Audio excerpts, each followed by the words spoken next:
আমার পছন্দের আরেকটি কাজ তোমাদের সাথে শেয়ার করলাম।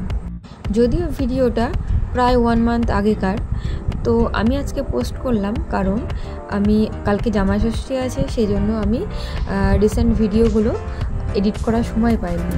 আজকে আমি বাবার বাড়ি এসেছি ষষ্ঠী পুজো করতে, সেই জন্য আজকে সময় হয়নি, তাই আমি আজকে পুরনো এই ভিডিওটা পোস্ট করলাম। তো তোমাদের সাথে শেয়ার করাও হয়ে গেল যে আমি কাজের ফাঁকে ফাঁকে এই কাজগুলো করতে ভীষণ পছন্দ করি, মানে নিজের মাইন্ডটাকে ফ্রেশ রাখা আর কি। তো যাই হোক, কালকের কথা বলি। কালকে তো স্পেশাল একটা দিন। তো কার কার কাছে এই কালকের দিনটা এতটাই স্পেশাল অবশ্যই কমেন্ট করে জানাও। কারা কারা এই জামাই ষষ্ঠী পুজো করতে বাবার বাড়িতে আসো। আমার কাছে তো কালকের দিনটা খুবই স্পেশাল একটা দিন। সকালবেলায় ষষ্ঠী পুজো করতে যাওয়া, ওখানে তো খুব আড্ডা হয়, আনন্দ হয়, মজা হয়। তারপরে তো জমিয়ে খাওয়া দাওয়া দুপুরবেলায়, তারপরে বিকেলে আবার ঘোরাফেরা, রাতে আবার জমিয়ে খাওয়া দাওয়া, জাস্ট ফাটাফাটি একটা দিন।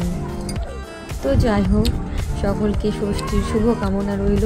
সবার দিনটি ভালো কাটুক, সবাই জমিয়ে আনন্দ করো, চুটিয়ে মজা করো। আজকের মতো শুভরাত্রি।